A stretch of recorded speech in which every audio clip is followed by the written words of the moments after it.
Hello everyone, welcome back to my channel. Today we have another One Piece reaction and review. This time it's chapter 1086, titled The Five Elder Planets.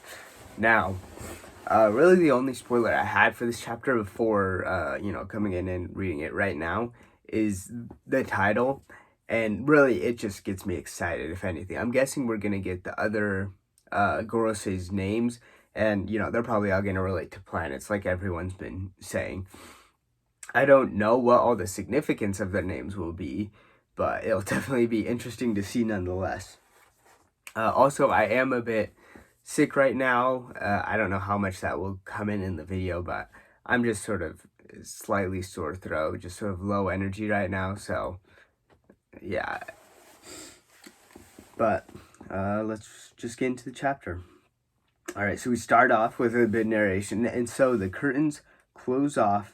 Oh, actually, okay, wait.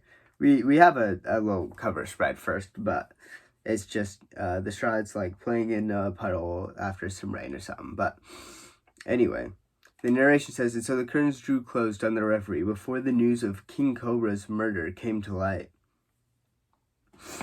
Let's see. Okay, yeah, this is Igram. He's crying, and he's just saying, this is Princess Vivi of Alabasta. Hasn't anyone seen her? And then we have Chalk, I believe his name is. Where's the king? Has his condition worsened? All the while, a number of stowaways held their breath as they attempted to escape various royal vessels. Oh, okay. So I guess the oh my gosh, Revolutionary Army. I guess they stowed away slaves on royal ships and stuff. I guess that's what it's saying. Hey, who? Oh, wait. No. I specifically talking about Wappo and Vivi here. Hey, whose ship is this? The Aegis Kingdoms. I don't think we know who that. I don't know what kingdom that is. We're on Aegis ships, Morgan's. Okay, yeah, we have Morgan's here. Looks like he's talking to someone. Gotcha. We'll fly our headquarters over and pretend to look for a scoop. Use that chance to hop aboard and don't get yourselves caught before then. I owe you one. Wait. Oh, okay, wait. Oh, he's talking to Wappo here. In this previous panel, you can see Wapple's holding a transponder now. Okay. I wonder what sort of connection Wapple, unless they maybe had a conversation in between what we saw last time and this right now. You got that right. A king somehow became the subject of a manhunt. This is big news. I can't wait to hear all about it. Vivi's saying, so what exactly did you see in there, Wapple? I'd like to tell you. I'd tell you. Leave me alone and go back to your own ship. I can't. CP0 is no joke. Now that they're after me, it won't matter how much everyone tries to help. Those agents won't rest till I'm back in their custody. Now let me borrow your transponders now. I need to talk to my father as soon as possible. He's a total warrior. Anything but that. Get lost already. What's wrong with you? Okay, so they don't... It looks like Vivi hasn't found out yet.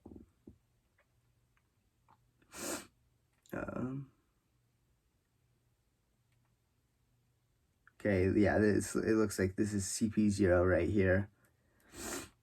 One of them has a picture of Vivi, sort of showing it around, and this prince here or wherever, or maybe that might be, oh my gosh, Sabo's crappy stepbrother, who's like fawning over it. And then it looks like we have another CP0 member who has a picture of Sabo. Okay, this is Bonnie. Tajine Kingdom ship hatch section. Okay, so she's stowing away on another ship. I guess maybe there's a lot of stowaways. And then this is Sabo. If I can just make it to Lelouchia. And he's on, Lelouchia Kingdom ship. I know I can figure something out. Oh yeah, he is really beat up right here. He's very bloody. It looks like he might have been, I don't know. Yeah, he's just really beat up and bloody. And he's remembering what Cobra is saying to him. I'm counting on you, Sabakin. You must live on. It didn't take long for the two key stories to spread across the globe. the murder of King Cobra of Arabasta, and the disappearance of his daughter, Princess Vivi. And then the Holy Land of Marijoa. The man they call Sabo, he seems to have a checkered fate.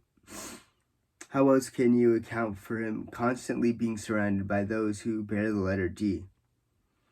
I was hoping we would be able to see the... I was hoping we would be able to see the egghead issue now, but it sees that dealing with this complication will have to take priority. Ring ring clock. Yes, Great Eam. Pangea Castle, Flower Room. The time has come to put Vegapunk's invention to the test. Use the Mother Flame. Oh, for a second there, I thought they were talking about Seraphim, but the Mother Flame, I wonder what that is. It is true we haven't had the chance to try it out before now. So there's no way to ascertain its effectiveness yet. Depending on how well this experiment goes, Egghead may reconsider its response. I think a forest area would be a more suitable testing ground than a sea-based target. Lulusia Kingdom. Oh, okay. Quite a lot of people live there. That is of no consequence. Understood. The world moves at the will of the Creator. What is the reason for Lulusia's selection? Okay, so right here, I'm guessing they're talking about that. I mean, it's pretty obvious. They're talking about that massive thing that destroyed Lulusia. So this is interesting. That is their first time that they've ever used it. So, like, they haven't done this ever in the past. I guess even they don't completely understand it. I don't know if they can use it constantly or if it uses up a bunch of energy or something like that. But yeah, that's interesting that this is... And it was made by Vegapunk, which is another thing that's just crazy. I wonder if that will play into us, because we have Vegapunk on our side now. Obviously, if we're able to actually get him and rescue him, that could be a huge benefit if we have to deal with this. I think she called it the Mother Flame. Yeah, if we have to deal with that again, I think Vegapunk could be extremely helpful, seeing as, you know, he's the one who created it. That could also be a big reason why Vegapunk was wanting to cut ties with the world government, because they wanted him to build this massive machine of absolute destruction. Okay. I see we're about to get some names here, but I'm just gonna read all the text. I'm actually gonna scroll it so I can't quite see the names, but as close proximity, it shall be as you say. Yeah, and then shows a little image of what happened to Lulusia. I will make necessary preparations. I humbly request your patience in the meantime. Lulusia's citizens have shown sparks of rebellion recently. We may be able to make an example out of them. If we could one day use this power freely, we could instantly snuff out any protracted conflict.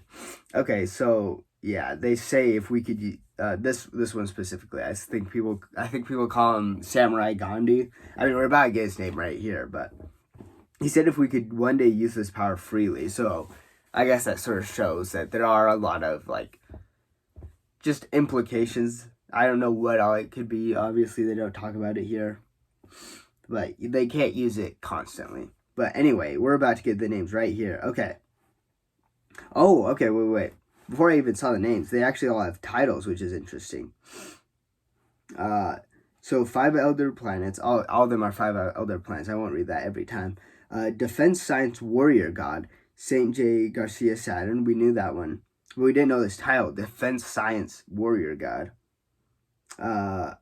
Environmental Warrior God. Okay, it looks like they all have a warrior god in the name. St. Marcus Mars. Justice Warrior God. Topman Valkyrie, I guess. I guess maybe not all of them are named after planets, but I don't know, maybe in some weird way they're named after something related to planets, but finance warrior, maybe I guess these titles are probably separate. Finance warrior god, Ethan Baron v. Nusjuro. Geez, that's a mouthful. Not as easy as to remember as Marcus Mars. And then agriculture, warrior god Shepherd Jew Peter. I just noticed actually, not all of them have saint in their name, and because they use saint to refer to like the celestial dragons, and I think all these the Gorosei are all supposed to be celestial dragons. I wonder why these guys. It could just be a like translation thing maybe, but I think these guys are supposed to have saint in their name. If not, then that's sort of interesting. But yeah, Saint J. Garcia Saturn, Marcus Mars, Topman Valkyrie, Ethan Baron v. Nusjuro, and Shepherd Jew Peter. Oh my gosh. It's a lot. It's a lot of names. But yeah, I love that we're getting all their names finally. I'll have to try to remember them. Saint J. Garcia Saturn. I'll remember that one just because he's the one we found out about first, and everyone's been talking about him. Marcus Mars seems easy. Yeah, I think I can remember these. One more thing. Retrieve Vivi. Okay, so, and they're like, oh yeah, of course, as you wish. Alright, so, I wonder who they'd send after to get Vivi, but I don't know, we'll talk about that later. Alright, now we're cutting away, and it says, meanwhile, the kingdom of Tajine and the Aegis kingdom are both rebelling. Okay, so those are, Aegis was the one that Vivi and Wapler were on. Tajine, I think that's the ship that Bonnie was on. Meanwhile, between the disbanding of the 7 warlords and the uprising in government-affiliated nations, the Navy has their hands full. However, okay, so these are some. Okay, yeah, we're getting other Seraphim. I think these are the other 3 that we haven't seen. It's Doflamingo, Gecko Moria, and Crocodile. Okay. Are they here at Mirajoa? I think that's what they're showing right here. Deploy the Seraphim. Crocodile was spotted on Empty Bluffs Island. Their military power had already gone in a new direction. Okay, so it sounds like they're sending maybe even all 3 of these Seraphim all at Empty Bluff Island, where the Cross Guild is located. The second we're actually coming out of a flashback. I completely forgot. This is all a flashback that Sabo is talking about. It looks like I'm gonna reload the page just in case, because this looks like a pretty sudden cut, or I might even check out like a different website just because I want to be safe to make sure I didn't miss anything right there, because it looked like there might be another page. So I'm actually gonna go to another website right now. This shouldn't take too long to load. Hopefully not, at least. I just want to read the chapter, so please load. Let's see. Oh, it's much further down.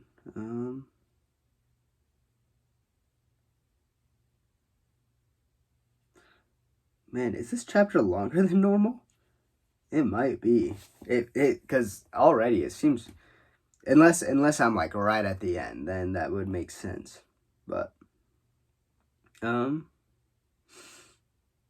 yeah. Well, wait, did I?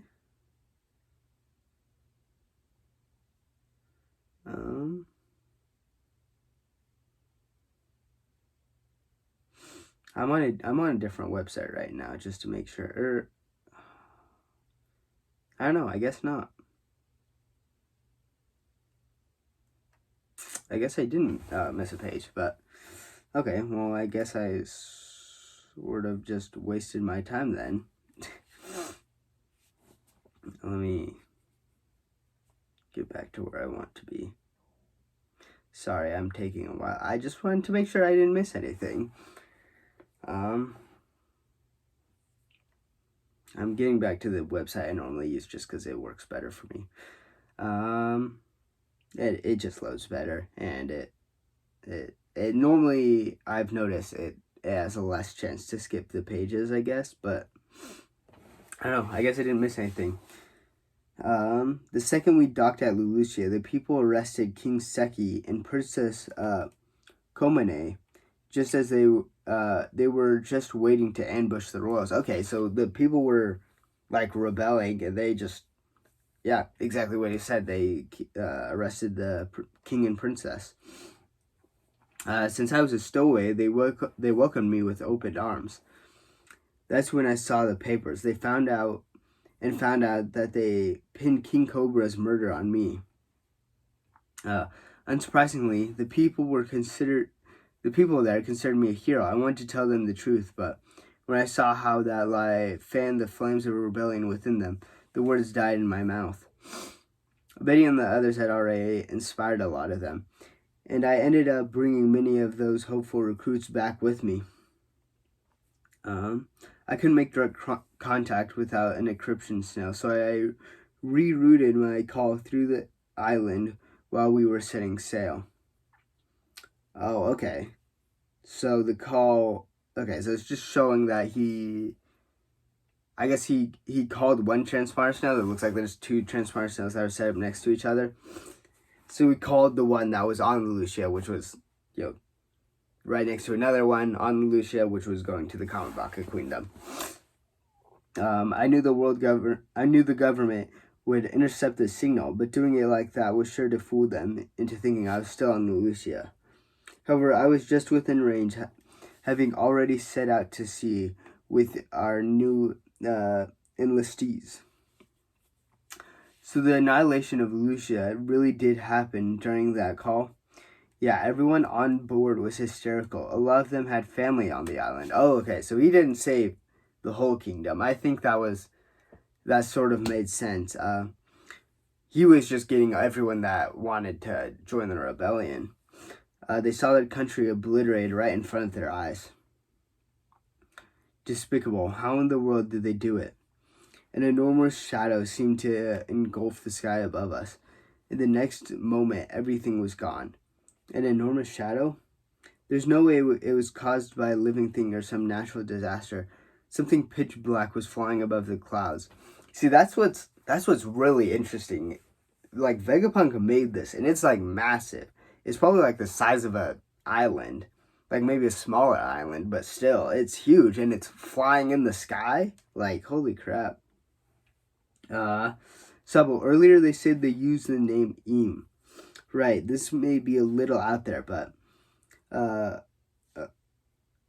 when the world we know today was created 800 years ago, one of the first 20 sovereigns was Saint Eam of the House Nerona. Okay, now look at this. Since we know an ability granting eternal youth is said to exist, that must mean someone has used it before, which means there's a person out there that doesn't need to worry about death. Okay, they're just sort of talking about some stuff that we've already pieced together. Just think the one I saw is, it could be a coincidence. Maybe they just share the same name, but could anyone else but a founder command the 5 other planets, the highest of the world nobles? The celestial dragons fancy themselves as descendants of the gods, after all. One more thing. Assuming the object you saw above the clouds was a weapon made by the government, then the only one capable of creating such a thing would be Vegapunk. Hold it, Eva. Vegapunk would never intentionally design a dedicated killing machine. That's something I was thinking about. I know. So what if it was an ancient weapon? Okay, so assuming Eam has been living since ancient times, there is a connection. Okay, so that could be. It could just be Eam lying about it being created. I don't know. I'm trying to figure out how that would work, because I feel like it's more likely that's an ancient weapon, but I'm trying to figure out how that would work, because the 5 other stars said it was created. One of them said it was created by Vegapunk, I believe. I don't know why he wouldn't know that it wasn't. But I don't know. Robin told us that the ancient weapons do in fact exist, but if this person had such a weapon, why wait till now to use it? Okay, we're cutting to present day, the Holy Land of Marijoa. A celestial dragon has just been sentenced to death. What? However, this information will never be reported to the outside world. Our food supply is gone. We have no bread. All we have is cake. Okay, who's this? The judge was the former king of the... Okay, wait, what? Okay, the judge was the former king of the land known as God Valley. He currently serves as the supreme commander of God's Knights. His name is Saint Garling Figarland. The man he sentenced to execution was none other than the one that chose to defend fisherman Saint Don Quixote Miosgard. Anyone who protects scum is lower than the scum they protect. And that's the end of the chapter. Holy crap. Okay, so I want to talk about this immediately. I know that apparently from some... I don't know if it was directly. I think it was. I haven't seen Film Red, but I think in Film Red, it was revealed that Shanks' last name is Figarland, and he is a celestial dragon name. So this is interesting. Former king of God Valley. So this is probably like, I feel like this is probably Shanks' father then, because from my understanding, Shanks was found in a chest. Like, this was in some sort of like one-shot type thing I remember hearing about. I wonder where I could get that, but I don't know. I heard it was in some sort of one-shot type thing where it was shown that Roger found Shanks in a chest. Shanks' last name is Figarland. He was just a baby and is on God Valley. So this guy, the king of God Valley, he has the same last name. Like, this has to be Shanks' dad, right? I would say brother, but I feel like being the king of God Valley when Shanks was just a baby at God Valley, I feel like it's more likely that he's his dad.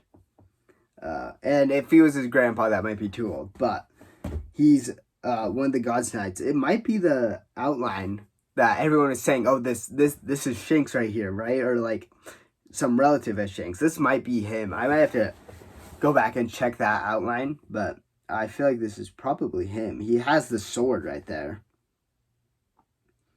I don't know. But I don't know. I feel like he also has a crescent moon-shaped hair, which I feel like would be more obvious in the outline. What's his name again? Saint Garling Figarland. He's okay. Wait. This is I sort of skimmed past this. I guess he's supreme commander of the God's Knights, so he's like the top of the top, I guess. And he seems pretty in line with the world's government's thinking, saying anyone who protects scum is lower than scum they protect. And he's talking about Miosgard, which it really sucks that Miosgard died, seeing as like he's like the only good celestial dragon. Oh my gosh. But yeah, I feel like that sort of makes sense. Oh, wait. Wait. What's this about? Break for 5 weeks? Read further from her info. Is this a translation I'm reading? Or is this actual... Or is this from Oda himself? If this is... If this is Oda saying he's on break for 5 weeks, then I...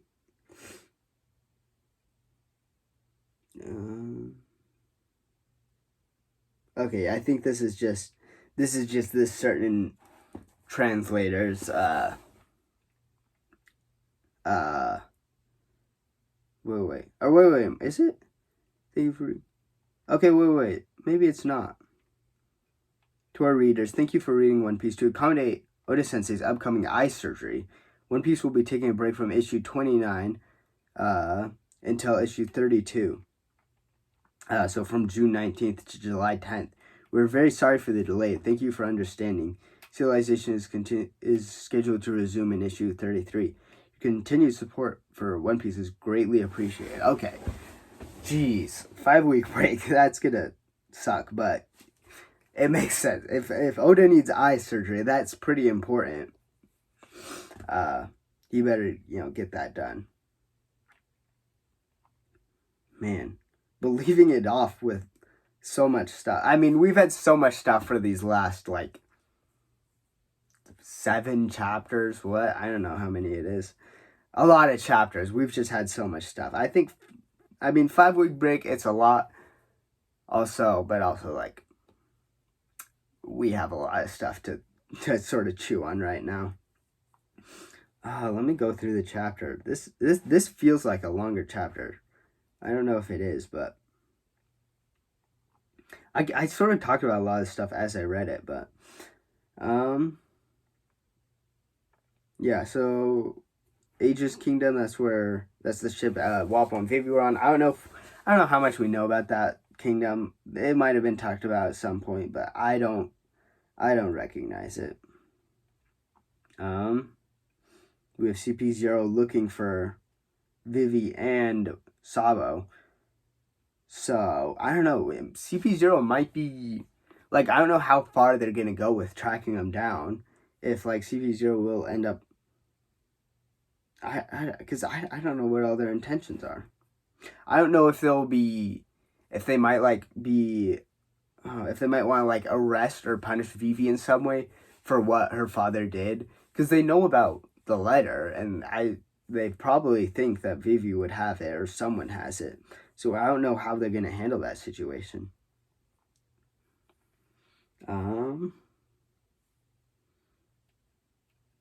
Let's see. Okay, we have the 5 Elder... so did they rename them 5 Elder Planets? Was it supposed to be 5 Elder Planets the whole time? Not all of them have planets in their names, but I don't know. Okay, so the weapon that... it was Eam that said it was Vegapunk's weapon, the Mother Flame. They said it was... that doesn't make sense, though, because I feel like it's probably an ancient weapon. That just makes way more sense to me. I don't know why they would call it Vegapunk's... Unless he found it and repaired it. That could be it. It could... But that still doesn't make sense. I don't feel like he'd be willing to create such a powerful weapon that's used for mass destruction. Okay, but yeah, these names: St. J. Garcia Saturn, St. Marcus Mars, Topman Valkyrie, Ethan Baron via Nezjiro, Shepherd Jupiter. I might have to look at the official translation. I don't know what these names have to do with planets. Because it seems like, they replaced... It was 5 Elder Stars, but now it's 5 Elder Planets. But... I don't know. Oh, excuse me. I guess I didn't talk about this, but it looks like they all have a different area that they're in charge in with their titles. We have agriculture, finance, justice, environmental, and defense science. I guess that's what they're mainly in charge of. They're sending out the other 3 Seraphim, the Crocodile, Moria, and Doflamingo Seraphim to, oh my gosh, what's it called again? Empty Bluffs. So that seems pretty significant. I don't know how well the Cross Guild would be able to defend against that. But, yeah. The other stuff in this chapter I kind of just already talked about. Main thing is just the supreme leader of the Gods Knights, who is definitely Shanks' father. That's the only thing. That's I guess, I don't know. I guess there's a bunch of, cause there's only 20 family name, or is that how it works? Do all the Celestial Dragons fall into one of the 20 original king's names? And there's just a bunch of them. I guess with so many generations, it could just be that there's a bunch of Figaro lands, but I feel like it's probably Shanks' father. They'd probably do, because it just makes sense. He was the king of God Valley, so he was there. Shanks was found at God. Yeah, he has to be his father. But yeah, that's all I have to say about this chapter. Fantastic chapter. I'm 5-week break. It's gonna be hard, but I think I'm also gonna miss a few. I have stuff going on for like a few weeks anyway, so I don't know if I'd be able to make every single chapter if we had chapters for those weeks anyway, but yeah, I'm just way excited. I don't know how much I could convey that. I'm low energy from being ill, but I know I'm just excited to see what happens next in One Piece. Please tell me your thoughts on the chapter or this video in the comments. Remember to save the blobfish, and I'll see you guys next time. Bye.